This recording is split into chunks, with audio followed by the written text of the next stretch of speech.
سے بار بار پوچھے، مسائل پوچھتے رہے، اس کی وجہ یہ ہے کہ خدا جسے علم دے دیتا ہے اور وہ اپنے علم کو چھپا کر کے نہیں رکھتا، وہ دنیا کے اندر ظاہر کرتا ہے، لوگوں کو سکھاتا ہے، لوگوں کو پڑھاتا ہے، لوگوں کو بتاتا ہے۔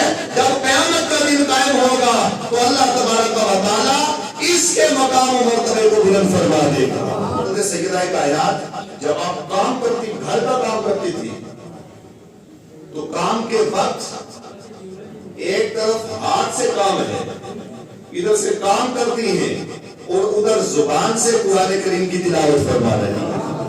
انسان دوسرے کے لیے دعا کرتا ہے، کہتا ہے اللہ دوسرے کے حال پر کرم فرما۔ جب ایک انسان دوسرے کے لیے دعا کرتا ہے تو اللہ تعالیٰ ارشاد فرماتا ہے اے فرشتوں، اسے اپنا فکر کم ہے، دوسرے کا زیادہ ہے، لہذا اس کی دعا دوسرے کے حق میں بھی قبول کرو، اس سے پہلے اس کے حق میں بھی قبول کر دو، اس لیے کہ یہ دوسرے کا فکر زیادہ رکھتا ہے، اپنا فکر کم رکھتا ہے۔ ہم نے کیا کیا اسلام کے لیے؟ کیا قربانیاں دی ہیں ہم نے؟ سوائے باتوں کے، سوائے منافقت کے، سوائے مخالفت کے، اور روح زمین پر اگر اس وقت اسلام کا کام ہوتا ہے تو ہمارے اعمال کی وجہ سے، ہمارے کردار کی وجہ سے، ہمارے رویات کی وجہ سے۔ سلسلہ ہمارا کیا ہے؟ ہر آدمی کہتا ہے یار مسلمان ایسا ہوتا ہے، مسلمان ایسا ہوتا ہے، مسلمان ایسا ہوتا ہے۔ آج ہم اس موضوع پہ نہیں جائیں گے، تھوڑا سوچنے کا مقام ہے۔ صدیق اکبر رضی اللہ عنہ کہنے لگے یا رسول اللہ بھوک کی شدت سے پریشان کیا ہے۔ آقا کریم تشریف لائے اور فرمایا کہ اے صدیق جو اس وقت تمہاری کیفیت ہے، اے عمر جو تمہاری کیفیت ہے، میرا عالم بھی یہی ہے کہ ابھی میں نے بظاہر کوئی چیز تناول نہیں کی۔ آقا کریم نے فرمایا ابو بکر چلو آگے چلتے ہیں، یہاں تک کہ نبی پاک صلی اللہ علیہ وسلم حضرت ابو ایوب انصاری کے گھر تشریف لے گئے۔ وہاں پہنچے، ابو ایوب انصاری سے کہا ہے ابو ایوب انصاری کچھ کھانے کے لیے ہے تو لاؤ۔ حضرت ابو ایوب انصاری ان کے پاس کچھ کھجوریں تھی، باغ تھا کھجوروں کا، کہنے لگے یا رسول اللہ یہ پورا باغ آپ کے حوالے ہے۔ اور کھجوریں تناول کرنے کے بعد جب آپ کے لیے کھانا لایا گیا تو آقا کریم صلی اللہ تعالی علیہ وسلم آپ نے وہ کھانا اور وہ چند اس میں سے بوٹیاں گوشت کی اور کھانا اٹھایا، اور اٹھانے کے بعد آقا کریم کی آنکھوں میں آنسو آ گئے، اور آقا نے ارشاد فرمایا اے ابو ایوب انصاری یہ کھانا لے کر کے میری بیٹی فاطمہ تک پہنچا دو، آج کئی دنوں سے فاطمہ کے گھر چولہا نہیں جلا ہے، کئی دنوں سے چولہا نہیں جلا ہے، یہ کھانا اٹھاؤ اور اٹھانے کے بعد فاطمہ کے گھر پہنچا دو۔ وہ لے کر کے جب سیدہ کائنات کے گھر پہنچا کھانا تو اس وقت آقا کریم صلی اللہ علیہ وسلم اس موقع پر آپ نے ارشاد فرمایا اے میرے صحابہ ایک طرف یہ عالم ہے اور دوسری طرف یہ عالم ہے کہ روئے زمین پر جتنی بھی عورتیں ہیں قیامت تک آئیں گی، ان ساری عورتوں کا اگر اللہ نے کسی کو سردار بنایا ہے تو سیدہ کائنات کو بنایا۔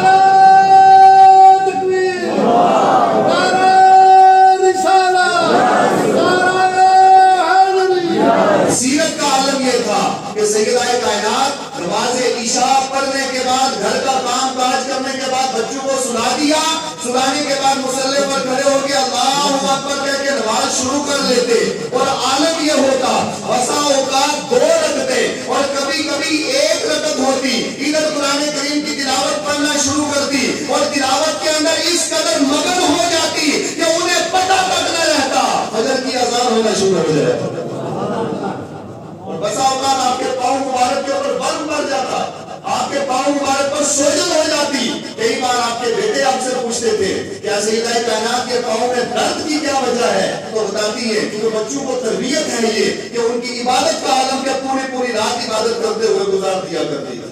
اور آپ نے ارشاد فرمایا کہ ایو شیء خیر للمرأۃ، عورت کے لیے سب سے بہتر کیا ہے کہ عورت کے لیے سب سے بہتر یہ ہے کہ عورت کسی غیر محرم مرد کے اوپر عورت کی نظر نہ پڑے، اور نہ ہی مرد کی نظر عورت پر پڑے، اور نہ ہی عورت کی نظر مرد کے اوپر پڑے۔ صحابہ کرام سے آقا نے پوچھا اے میرے صحابہ یہ جواب تم نے کہاں سے لیا ہے، کس ذرائع سے آپ تک یہ جواب پہنچا؟ تو اسے صحابہ کرام عرض کرنے لگے یا رسول اللہ صلی اللہ علیہ وسلم یہ جواب سیدہ کائنات نے عطا فرمایا۔ تو آقا نے فرمایا کہ یہ جواب اور کوئی عطا نہیں کر سکتا، یہ جواب سیدہ کائنات ہی عطا کر سکتی ہے۔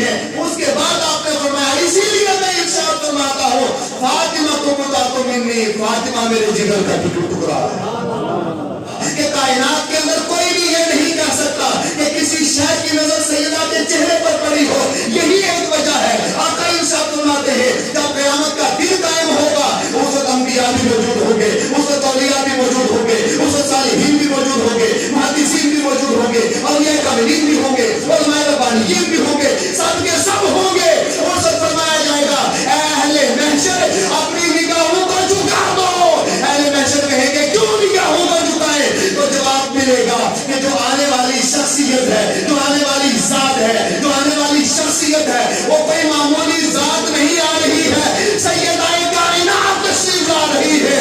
سیدہ کائنات انہوں نے پل صراط سے گزر کر کے جنت کے اندر جانا ہے. روایت کے اندر موجود ہے سیدہ کائنات آگے ہوں گی. جتنے انبیاء ہیں, جتنے اولیاء ہیں, اہل محشر ہیں, سب کی نگاہیں نیچے ہوں گی.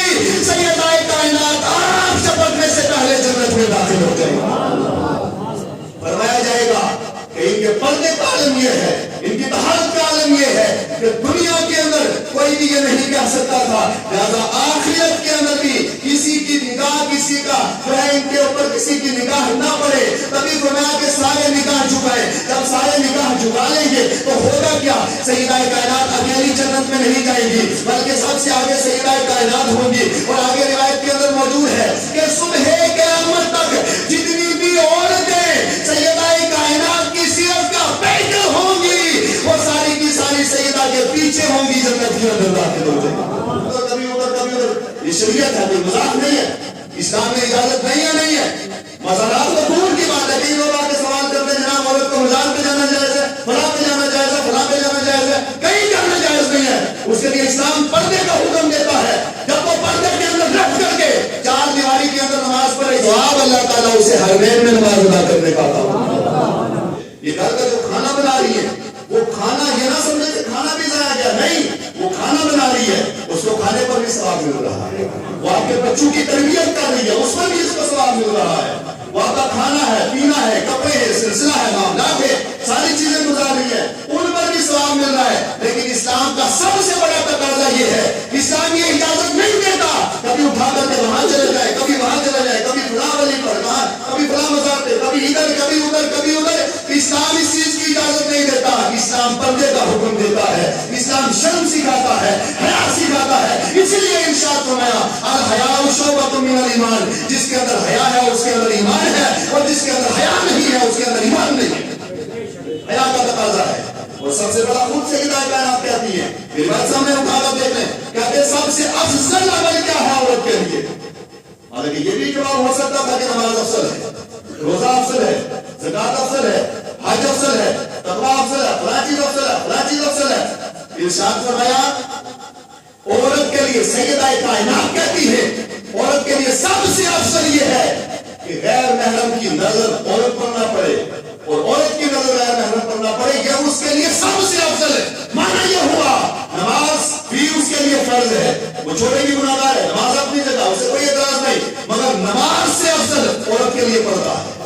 روزے بولنے کا افضل, روزے سے افضل پڑتا ہے, زکات سے افضل پڑتا ہے, حج سے افضل پڑتا ہے, تقویٰ سے افضل پڑتا ہے, تقویٰ سے افضل پڑتا ہے, ساری چیزوں سے افضل پڑتا ہے. اور جب پردے کے اندر نماز پڑھے گی تو وہ یہاں نماز پڑھے, اپنے گھر کے اندر نماز پڑھے. عالم یہ ہوگا نظر اوپر کرے گی, یہاں سے خدا نظر آ جائے گا. حضرت سیدہ کائنات فاطمہ الزہرا سلام اللہ علیہا, ان کو اللہ تعالیٰ نے بے شمار اوصاف عطا کیے ہیں, خوبیاں عطا کی ہیں, اور کمالات عطا کیے ہیں.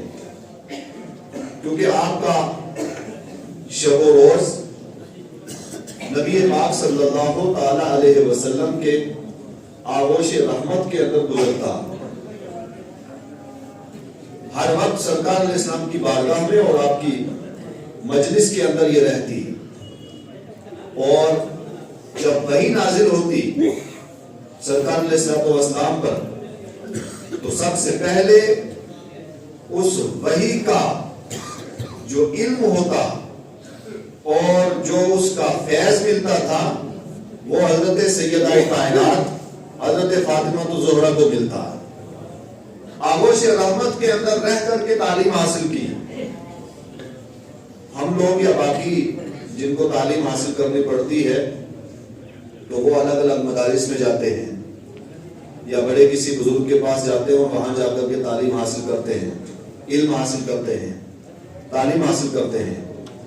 مگر حضرت سیدہ کائنات سیدہ فاطمہ الزہرا ان کا عالم یہ ہے کہ انہوں نے کسی اور سے تعلیم حاصل نہیں کی بلکہ رحمت دو عالم صلی اللہ تعالی علیہ وسلم سے تعلیم حاصل کی ہے. ڈائریکٹ نبی پاک صلی اللہ تعالی علیہ وسلم سے ڈائریکٹ انہوں نے تعلیم حاصل کی. اب اگر کسی شاگرد کو کوئی استاذ پڑھا دے اور اس استاذ کے پاس جا کر کے شاگرد تعلیم حاصل کر لے تو وہ بڑے بڑے میدان کے اندر آئے گا تو وہ یہ کہے گا کہ میں فلاں استاذ سے تعلیم حاصل کر کے آیا ہوں. اور استاذ پاور والا ہے، طاقت والا ہے، علم والا ہے، دنائی والا ہے، وہ علم والا ہے، وہ معرفت والا ہے. تو اب شاگرد بڑے بڑے میدان کے اندر بھی آئے گا تو وہ مار نہیں کھائے گا، اس لیے کہ وہ کسی چلتے پھرتے سے تعلیم حاصل کر کے نہیں آیا، وہ اس سے تعلیم حاصل کر کے آیا کہ جو تعلیم کا شہسوار ہے اور سمندر ہے اور تاجدار ہے. تو یہ سارے تاجدار اور سارے شاہ سوار یہ منگتا ہے بارگاہ رسالت مآب کے، سرکار کی بارگاہ کے منگتا ہے. یہ جس کو جو فیض ملا، جو کرم ملا، جو کچھ منبع اور برکت جو کچھ اس کو ملا ہے وہ سب کا سب بارگاہ رسالت مآب سے ملا ہے. تو جب عام لوگوں کا اور پھر اس وقت تک کا یہ عالم ہے، سرکار غوث اعظم کو لیں باقی کسی بزرگ کو اب لیں، جب ان کے علم کا یہ عالم ہے، تقوی اور مہارت کا یہ عالم ہے کہ کتنا ان کو اللہ تعالیٰ نے کمالات اور عبور عطا فرمایا ہے، تو پھر وہ شخصیت اور وہ ذات کے جس نے بغیر کسی حجاب کے اور بغیر کسی واسطے کے اور بغیر کسی پردے سے حضرت سیدہ کائنات انہوں نے ڈائریکٹ مصطفیٰ جان رحمت سے علم حاصل کیا، فیض حاصل کیا، روحانیت حاصل کی، معرفت حاصل کی. تو جب غوث پاک کا یہ عالم ہے، سیدہ کائنات کا عالم کیا ہوگا؟ حضرت سیدہ کائنات نے ڈائریکٹ سرکار علیہ الصلوۃ والسلام سے علم حاصل کیا، فیض حاصل کیا اور معرفت حاصل کی ہے. علم کے تعلق سے آپ کی سوانے کے اندر موجود ہے کہ حضرت سیدہ کائنات کے پاس اکثر عورتیں آتی تھی. تھوڑی سی آپ حضرات کی بالکل توجہ کے ساتھ کچھ ایک جملے آپ کی بارگاہ میں ہم رکھیں گے، ہماری خواتین تک بھی یہ جملے آپ حضرات اپنے ماؤں بہنوں تک پہنچائیں. ہم لوگ آپ بھی گھروں میں کام کاج کرتے ہیں، ہر شخص کام کرتا ہے اور گھریلو کام کاج تو بہت زیادہ ہوتے ہیں. عورتوں کا اکثر کام کاج گھر کا سامان یہ باقی سارا سلسلہ رہتا ہے. مگر حضرت سیدہ کائنات کے لیے روایت کے اندر آتا ہے کہ اکثر عورتیں حضرت سیدہ کائنات کی بارگاہ میں آتی تھی اور سیدہ کائنات کی بارگاہ میں پہنچ کر کے ان سے سوالات پوچھا کرتی تھی، مسائل پوچھا کرتی تھی. کیونکہ بسا اوقات ڈائریکٹ عورتیں سرکار علیہ السلام کی بارگاہ میں نہیں پہنچ سکتی تھی، صحابہ کرام تشریف فرما ہے یا سرکار علیہ السلام سفر پر ہے، اس وجہ سے ڈائریکٹ بسا اوقات نہیں پہنچ سکتی تھی. تو اکثر عورتیں سیدہ کائنات کے پاس آتی اور آ کر کے سوالات پوچھتی تھی. ایک عورت آئی، اس نے آ کر کے سیدہ کائنات سے ایک مسئلہ پوچھا، کوئی مسئلہ پوچھنا تھا، سوالات کچھ سوال پوچھا. سیدہ کائنات نے اس کو ایک بار جواب دیا، وہ عورت اٹھ کر کے چلی گئی. یہاں تھوڑا علم پر آپ دھیان دیں گے. وہ عورت اٹھ کے چلی گئی. پھر دوسری مرتبہ وہ دوبارہ عورت آئی اور سوال لے کر کے، سیدہ کائنات نے پھر جواب دیا. پھر تیسری بار آئی، چوتھی بار آئی، یہاں تک کہ آپ کے سوانے کے اندر آتا ہے ایک عورت 17 مرتبہ الگ الگ سوالات لے کر کے آتی رہی، ہر مرتبہ سیدہ کائنات اسے جواب عطا فرماتی. وہ عورت جب آخری بار آئی تو کہنے لگی کہ اے سیدہ کائنات، مجھے شرم آتی ہے کہ میں بار بار آپ کی بارگاہ میں آ کر کے آپ سے سوال کرتی ہوں، مسئلہ پوچھتی ہوں. تو سیدہ کائنات نے کہا کہ نہیں، آپ بار بار مجھے پوچھتے رہے. وجہ کیا ہے آگے سنیں. فرمایا کہ آپ مجھ سے بار بار پوچھے، مسائل پوچھتے رہے، اس کی وجہ یہ ہے کہ خدا جسے علم دے دیتا ہے اور وہ اپنے علم کو چھپا کر کے نہیں رکھتا، وہ دنیا کے اندر ظاہر کرتا ہے، لوگوں کو سکھاتا ہے، لوگوں کو پڑھاتا ہے، لوگوں کو بتاتا ہے۔ جب قیامت کا دن قائم ہوگا تو اللہ تبارک و تعالیٰ اس کے مقام و مرتبے کو بلند فرما دے گا۔ آگے حضرت سیدہ کائنات، ان کے گھر کا یہ عالم تھا کہ گھر کا کام کاج وغیرہ بھی کرنا ہے اور گھریلو مصروفیات بھی رہتی ہے، مگر آپ کی سوانح کے اندر یہ موجود ہے کہ حضرت سیدہ کائنات جب آپ کام کرتی، گھر کا کام کرتی تھی، تو کام کے وقت ایک طرف ہاتھ سے کام ہے، ادھر سے کام کرتی ہیں اور ادھر زبان سے قرآن کریم کی تلاوت فرما رہے ہیں۔ ہر وقت قرآن کریم کی تلاوت کرنا مسلسل، کیونکہ وہ قرآن کریم کی حافظہ تھی اور انہوں نے کسی اور سے نہیں سیکھا تھا، انہوں نے ڈائریکٹ مصطفیٰ جان رحمت سے تعلیم حاصل کی ہے۔ تو قرآن کریم کی حافظہ ادھر گھر کا کام بھی کر رہی ہیں اور بھی اپنے گھریلو معاملات ہیں، مصروفیات ہیں، ادھر کام بھی ہو رہا ہے اور ادھر قرآن کریم کی تلاوت بھی کر رہی ہیں، کام بھی کر رہی ہیں اور قرآن کریم کی تلاوت بھی مسلسل قرآن کریم کی تلاوت کر رہی ہیں۔ اور پھر حضرت امام حسن رضی اللہ عنہ وکرم اللہ وجہ کریم ارشاد فرماتے ہیں کہ سیدہ کائنات جب قرآن کریم کی تلاوت کرتی اور اس کے بعد جب آپ کو موقع ملتا تو اس وقت آپ دعا کیا کرتی تھی، اور دعا میں اکثر دعا وہ مصطفیٰ جان رحمت کی امت کے لیے دعا کرتی، امت کے لیے گناہگار امت کے لیے دعا کرتی۔ وہ کہتی ہے اللہ مصطفیٰ جان رحمت کی گناہگار امت کی بخشش فرما دے، اکثر یہ دعا کرتی۔ ایک مرتبہ حضرت امام حسن نے پوچھا کیا میری والدہ محترمہ یہ بتائیے کہ آپ امت کے لیے زیادہ دعا کرتی ہیں، پڑوس کے لیے، باقی اور لوگوں کے لیے زیادہ دعا کرتی ہیں، مگر اپنے لیے دعا نہیں کرتی؟ تو سیدہ کائنات نے ارشاد فرمایا کہ میں دوسروں کے لیے اس لیے دعا کرتی ہوں۔ ان کی کئی وجوہات بیان کی، ان میں سے دو تین وجہ، اس میں سے ایک وجہ یہ ہے کہ میں اکثر امت کے لیے اس لیے دعا کرتی ہوں کہ جب انسان دوسرے کے لیے دعا کرتا ہے، کہتا ہے اللہ دوسرے کے حال پر کرم فرما، جب ایک انسان دوسرے کے لیے دعا کرتا ہے تو اللہ تعالیٰ ارشاد فرماتا ہے اے فرشتوں اسے اپنا فکر کم ہے، دوسرے کا زیادہ ہے، لہذا اس کی دعا دوسرے کے حق میں بھی قبول کرو، اس سے پہلے اس کے حق میں بھی قبول کر دو، اس لیے کہ یہ دوسرے کا فکر زیادہ رکھتا ہے، اپنا فکر کم رکھتا ہے۔ اور دوسری وجہ یہ ہے، وہ فرماتی ہے کہ میں دوسروں کے لیے اس لیے دعا کرتی ہوں کہ پڑوس کا بھی ایک حق ہے، رشتہ داروں کا بھی ایک حق ہے، برادری کا بھی ایک حق ہے، گھر والوں کا بھی ایک حق ہے، تعلق داروں جو ہے ان کا بھی ایک حق ہے، ہر آدمی کا ایک حق ہے، اور یہ جو میرے اوپر حق ہے میں اپنا حق ادا کرتی ہوں اور دوسروں کے لیے دعا فرماتی ہوں۔ حضرت سیدہ کائنات سیدہ فاطمہ الزہرا سلام اللہ علیہا، آپ کا عالم یہ ہے، ایک روایت آپ کی بارگاہ میں رکھ رہا ہوں، انشاءاللہ آپ حضرات سنیں گے اور آپ کا ایمان تازہ ہوگا۔ نبی مکرم شفیع معظم صلی اللہ علیہ وسلم آپ ایک مرتبہ ایک جگہ تشریف لے گئے اور حضرت صدیق اکبر رضی اللہ عنہ سامنے آئے، باہر نکلے، سامنے آئے اور بھوک نے پریشان کیا تھا، سخت شدت کی بھوک تھی۔ صدیق اکبر باہر نکلے، یہاں تک کہ تھوڑی دیر بعد فاروق اعظم بھی تشریف لے آئے اور وہ بھی باہر آئے، اور باہر آ کر کے تھوڑا آگے نکلے اور اتنے میں نبی پاک صلی اللہ علیہ وسلم وہاں سے واپس جب پلٹ کر کے آئے تو صدیق اکبر سے ملاقات کی، فرمایا صدیق کس چیز میں باہر نکالا ہے؟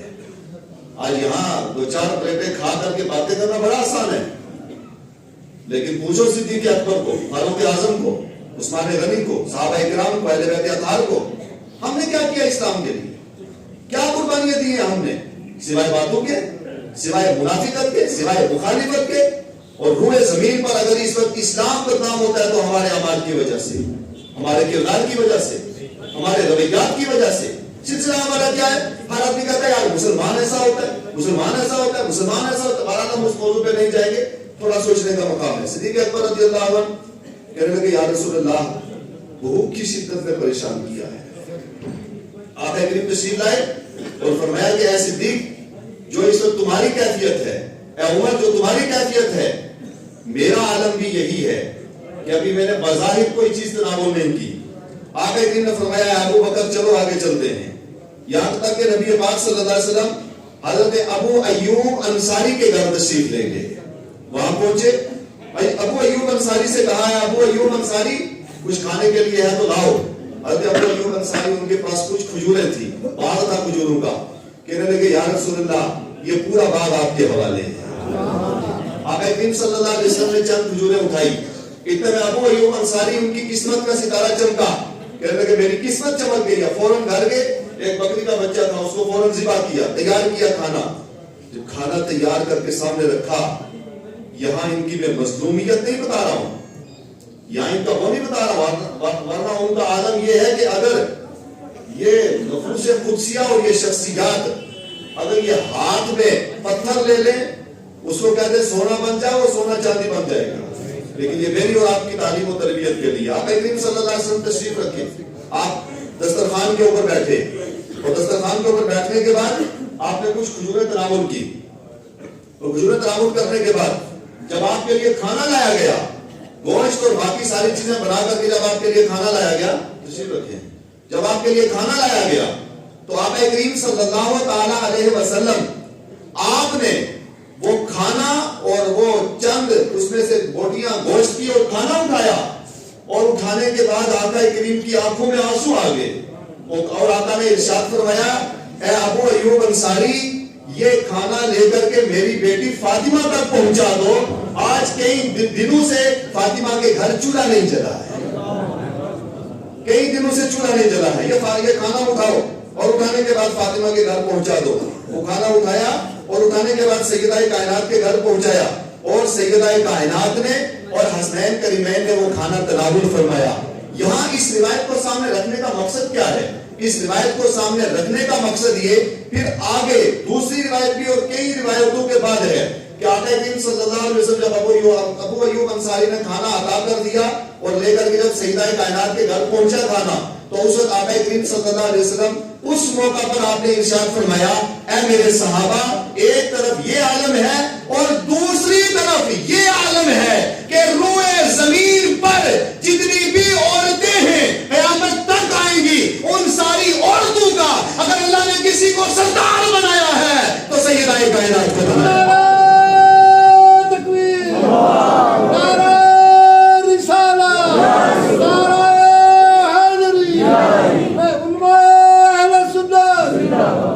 ہمارے یہاں تو بڑا آسان ہے, کھانا بھی مل رہا ہے, پینا بھی مل رہا ہے, سب کچھ مل رہا ہے, لیکن سوچو اتنا کچھ کھانے کے بعد کیا ہم نے تہجد تو دور کی بات ہے, کیا ہم فجر میں مسجد میں حاضر ہوئے؟ مسجد میں تو حاضر ہونا بہت دور کی بات ہے. کیا ہم نے اپنے گھر پہ نماز پڑھی, اپنے بیوی بچوں کو کہا تم لوگوں کو بڑا اچھا کھانا مل رہا ہے؟ سیدہ کائنات کی سیرت کا تقاضا یہ ہے کہ اچھا کھانا کھاؤ, سب کچھ کھاؤ, لیکن اس سے پہلے سیدہ کائنات کی سیرت دیکھو. اور سیرت کا عالم یہ تھا کہ سیدہ کائنات نماز عشاء پڑھنے کے بعد گھر کا کام کاج کرنے کے بعد بچوں کو سلا دیا, سلانے کے بعد مصلی پر کھڑے ہو کے اللہ اکبر کہہ کے نماز شروع کر لیتے.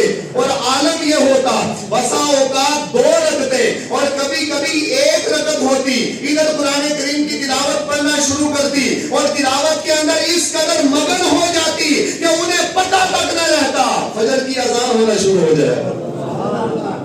اور بسا اوقات آپ کے پاؤں مبارک کے اوپر ورم پڑ جاتا, آپ کے پاؤں مبارک پر سوجن ہو جاتی.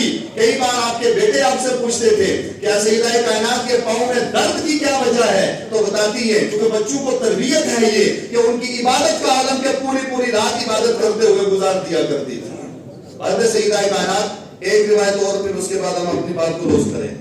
سیدہ کائنات کے تقوی کا عالم اور عبادت کا عالم یہ تھا کہ حضرت سیدہ کائنات آپ گھر کا کام کر رہی ہیں, ادھر قرآن کریم کی تلاوت ہے اور پوری رات قرآن کی تلاوت, یعنی زبان سے خاموش, زبان سے کوئی کام نہیں کرنا, صرف زبان سے قرآن کریم کی تلاوت کرنا, ہر وقت قرآن کریم کی تلاوت کرنا, تلاوت ہی کے اندر مگن رہنا.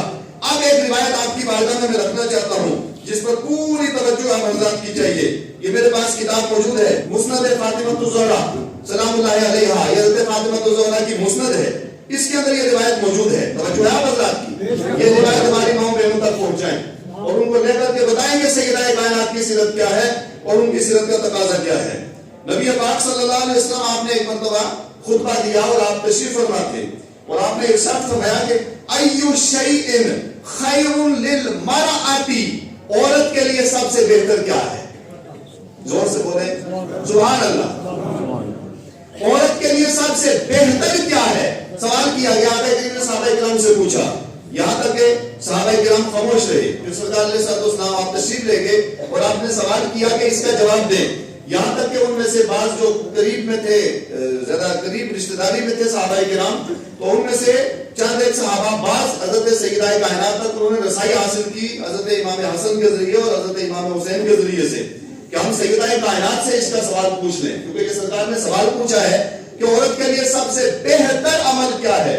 یہاں تک کہ جب سیدہ کائنات تک سوال پہنچا، سیدہ کائنات نے اس کا جواب دیا اور وہ جواب صحابہ کرام تک پہنچ گیا.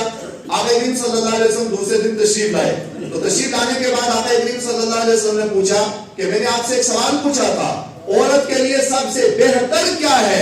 تو صحابہ کرام نے عرض کی یا رسول اللہ صلی اللہ علیہ وسلم، ہم نے اس مسئلے کا حل کیا ہے اور وہ بھی حل کروایا ہے سیدہ کائنات سے. سیدہ کائنات نے اس کا جواب دیا ہے اور جواب یہ ہے کہ عورت کے لیے سب سے بہتر یہ ہے کہ عورت کسی غیر محرم مرد کے اوپر عورت کی نظر نہ پڑے اور نہ ہی مرد کی نظر عورت پر پڑے اور نہ ہی عورت کی نظر مرد کے اوپر پڑے. صحابہ کرام سے آقا نے پوچھا اے میرے صحابہ یہ جواب تم نے کہاں سے دیا ہے، کس ذرائع سے آپ تک یہ جواب پہنچا؟ تو اسے صحابہ کرام عرض کرنے لگے یا رسول اللہ صلی اللہ علیہ وسلم یہ جواب سیدہ کائنات نے عطا فرمایا. تو آقا نے فرمایا کہ یہ جواب اور کوئی عطا نہیں کر سکتا، یہ جواب سیدہ کائنات ہی عطا کر سکتی ہے. اس کے بعد آپ نے فرمایا اسی لیے میں ارشاد فرماتا ہوں فاطمہ تو منی، فاطمہ میرے جگر کا ٹکڑا ہے. کائنات کے اندر کوئی بھی ایسی چیز نہیں ہے جو یہ کہہ دے کہ میری نظر سیدہ کائنات کے چہرے پر پڑی ہے یا ان کے ہاتھ پر پڑی ہے یا ان کے جسم پر پڑی ہے. ان کے پردے کا عالم یہ تھا کہ اللہ تبارک و تعالیٰ نے انہیں وہ پردہ بھی عطا فرمایا تھا، وہ معرفت بھی عطا فرمائی تھی اور وہ مقام بھی عطا فرمایا تھا کہ کائنات کے اندر کوئی بھی یہ نہیں کہہ سکتا کہ کسی شے کی نظر سیدہ کے چہرے پر پڑی ہو. یہی ایک وجہ ہے آقا ارشاد فرماتے ہیں جب قیامت کا دن قائم ہوگا اس وقت انبیاء بھی موجود ہوں گے، اس وقت اولیاء بھی موجود ہوں گے، اس وقت صالحین بھی موجود ہوں گے، محدثین بھی موجود ہوں گے، اولیاء کاملین بھی ہوں گے، علماء ربانیین بھی ہوں گے، سب کے سب ہوں گے. اس وقت فرمایا جائے گا اے اہل محشر اپنی نگاہوں کو جھکا دو. اہل محشر کہیں گے کیوں نگاہوں کو جھکائیں؟ تو جواب ملے گا کہ جو آنے والی شخصیت ہے، جو آنے والی ذات ہے، جو آنے والی شخصیت ہے وہ کوئی معمولی ذات نہیں آ رہی ہے، سیدہ کائنات تشریف لا رہی ہے. سیدہ کائنات انہوں نے پل صراط سے گزر کر کے جنت کے اندر جانا ہے. روایت کے اندر موجود ہے سیدہ کائنات آگے ہوں گی، جتنے انبیاء ہیں، جتنے اولیاء ہیں، اہل محشر ہیں، سب کی نگاہیں نیچے ہوں گی. سیدہ کائنات آنکھ چپکنے سے پہلے جنت میں داخل ہو جائے گا.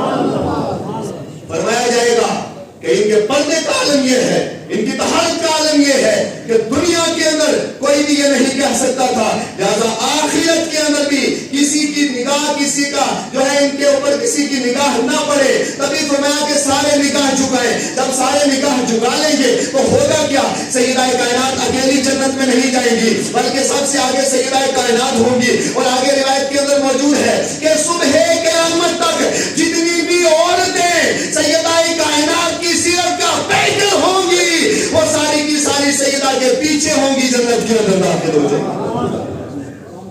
کام تب چلے گا، نعرے لگانے سے کام نہیں ہوگا. آپ ایک ہی جگہ کروڑ بار اپنی بیٹیوں کا فاطمہ نام رکھ لیں، سیدہ نام رکھ لیں، بطول نام رکھ لیں، نام رکھنے سے کام نہیں ہوگا جب تک ان کی سیرت کا پیکر نہیں بنیں گے. عالم ہے جناب ہم نے یہ نام رکھا ہے، یہ نام رکھا ہے، یہ نام رکھا ہے. کردار کا عالم کیا ہے؟ بسا اوقات باپ یہ سوچتا ہے یہ زمین پھٹ جائے میرے لیے اور میں زمین کے اندر چلا جاؤں. یہ وجوہات کیوں بنتی ہے؟ ان ساری وجوہات کا سبب یہ ہے کہ ہم نے سیدہ کائنات کی سیرت کیا ہے اپنی بچیوں کو نہیں پڑھائی ہے. ضرورت ہے کہ ہم سیرت پڑھائیں. جب ہماری بچیاں سیدہ کائنات کی سیرت کو پڑھیں گی اور مطالعہ کریں گی تو پھر یہ عالم یہ ہوگا کہ یہ بھی سیدہ کائنات کی سیرت کا پیکر بنتی ہوئی نظر آئیں گی.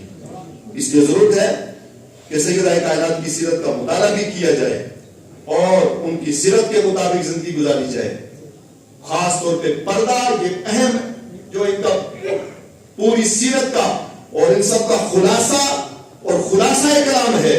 وہ خلاصہ کلام یہ ہے کہ عورت کے لیے پردہ سب سے افضل ہے. مزارات تو دور کی بات ہے. کئی لوگ آ کے سوال کرتے ہیں جناب عورت کو مزار پہ جانا جائز ہے, فلاں پہ جانا جائز ہے, فلاں پہ جانا جائز ہے. کہیں جانا جائز نہیں ہے. اس کے لیے اسلام پردے کا حکم دیتا ہے. جب وہ پردے کے اندر رکھ کر کے چار دیواری کے اندر نماز پڑھے گی, یہ مرد کو مقام نہیں ملتا ہے. مرد کہیں نماز پڑھے گا وہیں کا ثواب ملے گا, لیکن عورت اپنے گھر کی مسجد, جو گھر کی مسجد کا اٹھائے حدیثوں کو, گھر کی مسجد کے اندر, گھر کی مسجد کے محراب کے اندر نماز پڑھے گی. وہ یہاں نماز پڑھے گی, لیکن ثواب اللہ تعالیٰ اسے حرمین میں نماز ادا کرنے کا عطا فرمائے. اور عورتوں کو جو مقام ملا ہے, مگر ضرورت ہے کہ یہ سمجھے یہ گھر کا جو کھانا بنا رہی ہے وہ کھانا یہ نہ سمجھے کہ کھانا بھی ضائع گیا. نہیں, وہ کھانا بنا رہی ہے, اس کو کھانے پر بھی ثواب مل رہا ہے. وہ آپ کے بچوں کی تربیت کر رہی ہے, اس پر بھی اس کو ثواب مل رہا ہے. وہ آپ کا کھانا ہے, پینا ہے, کپڑے ہے, سلسلہ ہے, معاملات ہے, ساری چیزیں گزار رہی ہے, ان پر بھی ثواب مل رہا ہے. لیکن اسلام کا سب سے بڑا تقاضا یہ ہے, اسلام یہ اجازت نہیں دیتا کبھی اٹھا کر کے وہاں چلے جائے, کبھی وہاں چلے جائے, کبھی فلاں ولی پر, کبھی فلاں مزار پہ, کبھی ادھر, کبھی ادھر, کبھی ادھر. اسلام اس چیز کی اجازت نہیں دیتا. اسلام پردے کا حکم دیتا ہے. اسلام شرم سکھاتا ہے, حیا سکھاتا ہے. اسی لیے ارشاد فرمایا الحیاء شعبۃ من الایمان, جس کے اندر حیا ہے اس کے اندر ایمان ہے, اور جس کے اندر حیا نہیں ہے اس کے اندر ایمان نہیں ہے. حیا کا تقاضا ہے. اور سب سے بڑا خود سیدہ کائنات کہتی ہے, یہ روایت سامنے اٹھا کر دیکھ لیں, کہتے ہیں سب سے افضل عمل کیا ہے عورت کے لیے. حالانکہ یہ بھی جواب ہو سکتا تھا کہ نماز افضل ہے, روزہ افضل ہے, زکات افضل ہے, حج افضل ہے, تقویٰ افضل ہے, فلاں چیز افضل ہے, فلاں چیز افضل ہے.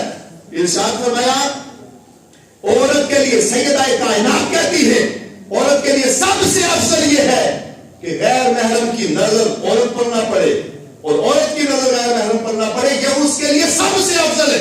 معنی یہ ہوا نماز بھی اس کے لیے فرض ہے, وہ چھوڑے گی گناہگار ہے, نماز اپنی جگہ, اسے کوئی اعتراض نہیں, مگر نماز سے افضل عورت کے لیے پردہ ہے. غور سے بولیں گے آپ حضرات, روزے سے افضل پردہ ہے, زکات سے افضل پردہ ہے, حج سے افضل پردہ ہے, تقوی سے افضل پردہ ہے, فتوے سے افضل پردہ ہے, ساری چیزوں سے افضل پردہ ہے. اور جب پردے کے اندر نماز پڑھے گی تو وہ یہاں نماز پڑھے, اپنے گھر کے اندر نماز پڑھے. عالم یہ ہوگا نظر اوپر کرے گی, یہاں سے خدا نظر آ جائے گا. جب پردے کا طے کر رہے گی پھر گھر میں بھی برکت آئے گی.